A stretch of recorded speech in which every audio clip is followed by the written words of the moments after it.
The career of veteran newscaster Lowell Thomas goes back to the very first days of radio. He was a pioneering announcer on pioneering station KDKA in Pittsburgh and even reported on the flight of Charles Lindbergh. He then had a distinguished career at NBC, finally moving over to CBS, and that is where many of us first heard Lowell Thomas.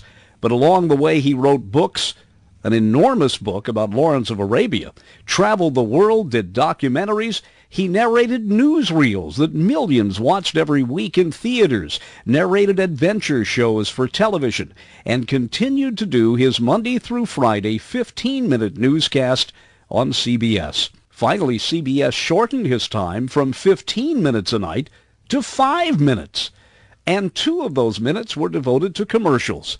So here is Lowell Thomas's final 5-minute newscast, as heard at 7 p.m. Eastern Time on the night of Friday, May 14th, 1976. From Salisbury, Rhodesia, from Islamabad, Pakistan, and from Juneau, Alaska comes today's news. Good evening, everybody. This is Lowell Thomas. At Louisville, President Ford was combining business with politics, signing into law a bill allowing him to mobilize 50,000 military reservists if needed for up to 90 days. The president later to address an Armed Forces Day dinner, and he's calling the reservist bill an essential in this nuclear age, adding, if we are forced to fight again, the next war is likely to be right where you are. Democrat Jimmy Carter was meeting with AFL-CIO leader George Meany in Washington, and later spot news program like this, there's hardly time to do what I'd like to do at this moment. As you may have heard, I'll be off radio for a while, but there's nothing in the rumor that I am retiring. Nothing. On the contrary, I'll probably be busier and more involved than ever. But tonight, I do want to thank all of my associates, and I want to go way back to the beginning, 46 years ago, and pay a special tribute to Bill Paley and also to General Sarnoff.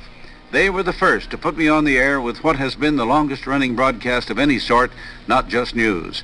Seems odd that at one time I had all the air of the entire world to myself alone to tell about the day-by-day adventures of the human race. Human interest, adventure, colorful stories from around the globe have been my specialty, and the present radio format allows only enough time for headlines.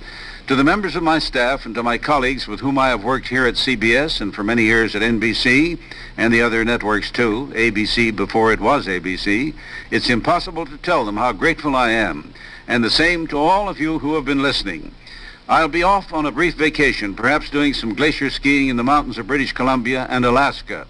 Instead of my usual so long until tomorrow, or until Monday, since this is Friday, tonight it will simply be, here's to all of you. So long.